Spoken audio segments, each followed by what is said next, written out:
Hi, Jordan. Thank you for joining me today. I'm really excited to be talking with you. And it's a pleasure be here with you guys today as well. And just for the sake of those who are watching, I'm letting them know that I have an interpreter like right behind the screen, so I'll be looking at the interpreter now and then. But just tell me, what was it like for you, growing up? Were you born deaf, hard of hearing? Okay, so I was born profound deaf in both ears, and that I wasn't diagnosed deaf until I was about a year and a half old because a lot of doctors denied the fact that I was actually deaf until finally one day there was one doctor who actually diagnosed me deaf, and it was found that I was actually going from severe profound to completely profound deaf. So and as I was, or so then my parents decided to make a decision to get me a cochlear implant. So when I was 3.5 years old, I was implanted with my first cochlear implant, which was in my right ear. And then I went through several years of intensive speech therapy to work on my language development due to the delay in language development, as I spent the first 3.5 years of my life in complete silence and no exposure to human communication.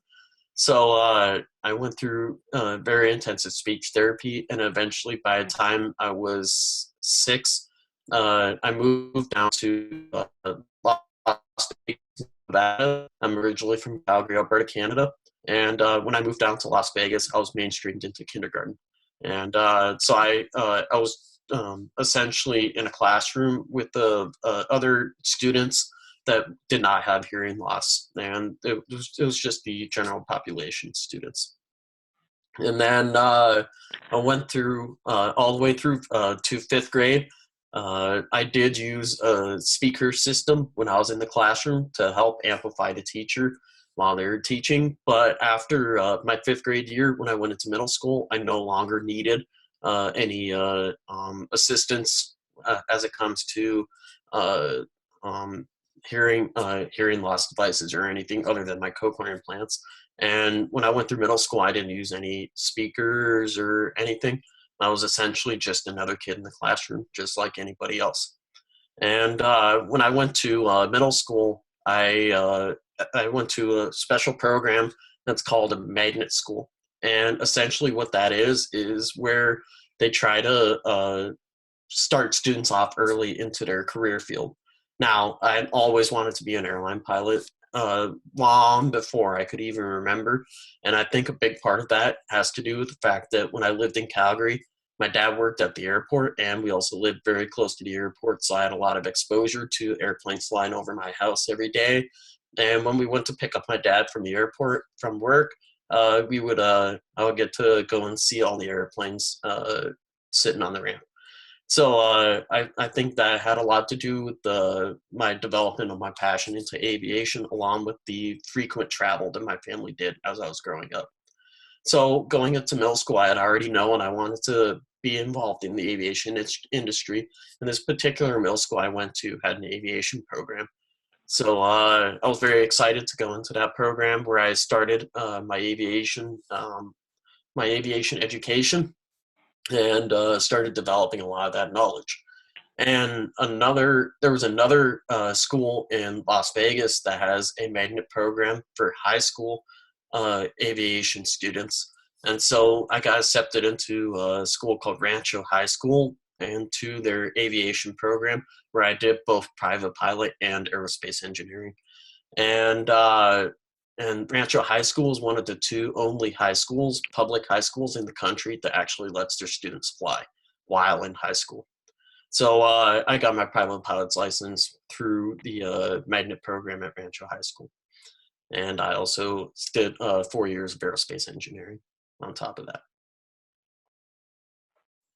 And then and then early on throughout high school, I decided that I wanted to continue my aviation endeavors and make it a career itself, and not just be a private pilot. And having wanting to be a airline pilot for my entire life, I decided to go to university, get a 4-year degree program to become, or to essentially get my commercial pilot's license, and also get a Bachelor of Science in another field, aviation related. So Embry-Riddle Aeronautical University is known as the Harvard of the skies, and that had been my dream school since I was in middle school, because Embry-Riddle is essentially completely aviation oriented. All your classes are aviation oriented, and it's just the right place for somebody with a very strong passion, as myself. So I Mhm. when I was a junior in high school, I went and I did a tour of the campus and everything. I looked at other universities as well, but I was dead set on Embry-Riddle Aeronautical University for a very long time. So after I did the tour and everything, uh, I had applied for a couple other schools just to see which other schools I got accepted into, and which scholarships were offered to me, and figure all the finances, as education is not very cheap anymore these days. So spent my entire senior year deciding which school I wanted to go to, and Mhm. in the end, I ended up going to Embry-Riddle Aeronautical University. And I've been, or I received uh, just about enough scholarships to completely pay for my tuition to go to Embry-Riddle Aeronautical University. The only thing I really had to pay for going through university was my flight training costs, which is separate. Now, while I was at Embry-Riddle Aeronautical University, I studied aviation business administration with a flight operations concentration and a flight safety minor. Now, what that means is essentially I'm getting a business degree, but the flight operations concentration still allows me to fly as an airline pilot, and the flight safety minor is essentially because I ultimately want to end up as an air ops safety investigator in the very distant future while I'm flying as an airline pilot. Doesn't mean Mhm. I'm not going to be flying anymore. It means I'll still be flying, but I'll be a pilot representative when it comes to accident and incident investigation, as that's another big passion of mine is flight safety. And that also leads to, during my time while I Mhm. was at Embry-Riddle Aeronautical University, I did an internship with flight operations safety at Southwest Airlines, where I got to work with all the safety department teams at Southwest, which included the flight operations safety assurance program, which is essentially data recording on the aircraft. Uh, I got to work with the Aviation Safety Action Program, Mhm. which is the voluntary pilot reporting program. So if pilots accidentally did something wrong, they can voluntarily report themselves so that the company knows about it, so we can try to prevent it from happening in the future. I also worked with the fatigue Mhm. team, so we can make sure that the pilots weren't getting too tired while they were flying. And I also worked with the safety assurance, which essentially dealt with the other safety related issues when it comes to the operation of the airlines. And it was an extremely awesome hands on experience. I got to travel on the weekends to all the cities that Southwest flies to with my other fellow interns, and we got to go have fun on the weekends. And we also got to have fun on the internship, as Southwest Airlines has a very family-oriented culture. And I learned a lot of things when it came to that internship.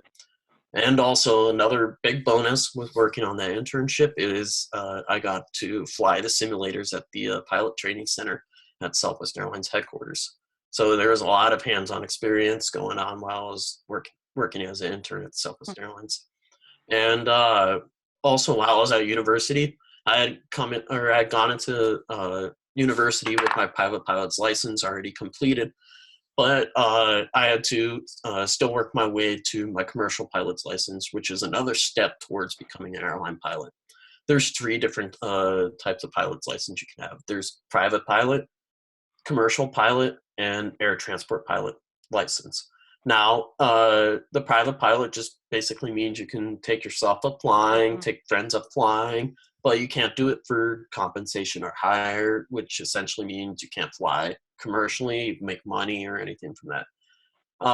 You have to build a little bit extra flight time to get your commercial pilot's license with a little bit extra experience. which is about 250 hours to your commercial pilot's license. That's what I obtained through my university program. Mm-hmm. Now I'm currently in the stage between my commercial and my air transport pilot's license, and which means I can still fly for small cargo operations, work as a flight instructor, or do search and rescue operations kind of thing to build my flight time to become an airline pilot. So what I'm currently working on right now is to become a certified flight instructor, so that I will be teaching students how to fly. And at the same time, while I'm teaching students how to fly, that flight time that I'm spending up in the air with those students will go towards my total flight time for obtaining my air transport pilot's license. Now, once I have my air transport pilot's license, which will take a couple years to get, I will be able to fly for the regional airlines to obtain the required flight time I need in order to fly for the major airlines. Ultimately, my ultimate goal is to end up with Southwest Airlines. That's But amazing. yeah, it is. And there. Fantastic. I believe you will be the first that hard of hearing pilot to Mhm. be certified for commercial, right? I don't Uh, think anybody else has as far as before I you, know, have they? yeah. As far as I know, I'm not aware of any other pilots out there who are completely profound deaf and have cochlear implants that fly commercially or with the airlines. But at the same time, there may be some pilots out there who have lost their hearing after they have already become a pilot and received a cochlear implant in one of their ears. Mm. But as far as I Right. know, I'll be the first person from birth all up to become a Um, pilot completely deaf. so let me And ask you, like when you were going through school and going through college, did you have any accommodations? Like, for example, in the classroom or even during your trip, how did you navigate situations where you may not have been able to hear fully? Okay. Well, I was very fortunate because when I was going to school and university, a lot of the teachers made their PowerPoints and their notes available to the students, which made it a lot easier for missed material. So if I missed something the teacher said or anything like that, I could go back and look at the PowerPoints, look at the notes, and not only does it benefit myself, it also benefits many other kids in the classroom as well. And as for accommodations, most of the time, I with my can't remember what it's called. 504. There's also another accommodation form that was filled out. But essentially, on those forms, it was asking the teachers to make their notes available or the PowerPoints available, but didn't really have to utilize that too much because the teachers had already made their PowerPoints available or their notes available before Mhm. the accommodation form was So brought to let their me, attention. Say again? I think it's fascinating and amazing what you have gone through. Were there any times where you doubted yourself during this whole process? Or have you been completely 100% confident about the No. direction you're going in? Or have Uh, you encountered people who have made it difficult for you? Uh, so fortunately for me, I haven't had too many people that tried to steer me in the opposite direction. However, one of the biggest burdens I had to come over was my FAA medical. So FAA is the Federal Aviation Administration. That's the agency that regulates air traffic, airlines, pilots, and everything. In order to be a pilot, you have to get a medical from a designated medical examiner that is certified by the FAA to give pilots their medicals. And my biggest burden was figuring out whether I'd actually be able to ever get my first class medical, which is the medical you need in order to operate as an airline pilot. There's three different medicals you can get. There's first class, second class, and third class. Third class is essentially for private pilots, and then second class is essentially for commercial pilots. Now, first class is what the air transport pilots need in order to legally fly. Fortunately for me, though, when I went in for my medical exam, the medical examiner had never put up with the patient with the cochlear implant before. So it was a completely new experience for him. But because my speaking and my hearing was so well, he had no doubts that they would turn me down.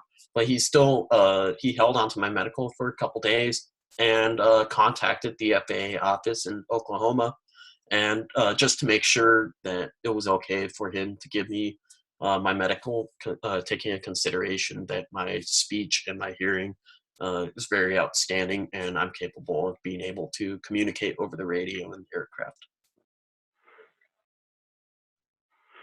That's amazing. Absolutely amazing. I think it's great that you have been so groundbreaking in, setting new paths for deaf and hard of hearing, especially teenagers who have the dream of flying. You're showing them the way. Mm-hmm. So, do you have a piece of advice for maybe a deaf and hard of hearing teen who's thinking they want to do something big and maybe they're a little scared or a little afraid? Do you have a piece of advice for them? So I've always been inspired by a Richard Branson quote. It may not be the exact quote, but it goes something along the lines: "There's no better thing you can do with your life than follow your passions and your dreams."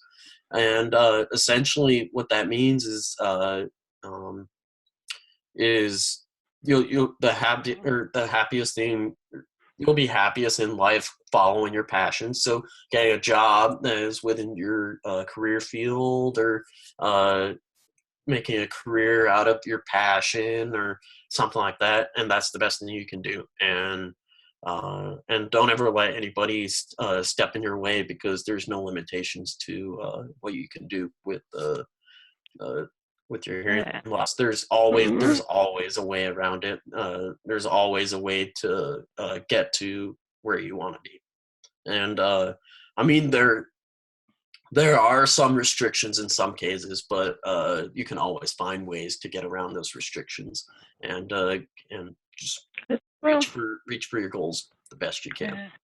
yeah. Yeah, and I can tell you, it took a lot of work to get to where I am now, and and I can tell you, Somebody always there's no has to reason be that the no one first. else can do that. So, Yeah. Someone always has to lead the way. Somebody has to be the mhm. first. And And I'm not sure. Do you know about Carl Rogers? say again. Have you heard about Carl Rogers? Carl Rogers, he was the first pilot to fly from New York to LA back in, I think, 1911, Oh, 1917. I yep, can't yep. remember when it was. Yeah, And he was that, he flew the Vim Fizz, which was well, built by the Wright brothers. yeah. Yep. hmm Yeah, and so you're paving the way, you know, Mhm. and it's Yeah. amazing. By the way, I absolutely love that quote by Richard Branson. Yeah. Yeah. Yeah, because I work with people to unwrap their passion, so that quote is a great fit. Well, I want Thank to you. thank you for sharing your story with us today. It's such a Absolutely, pleasure. it's my Thanks. pleasure. All right. Absolutely Okay, my pleasure.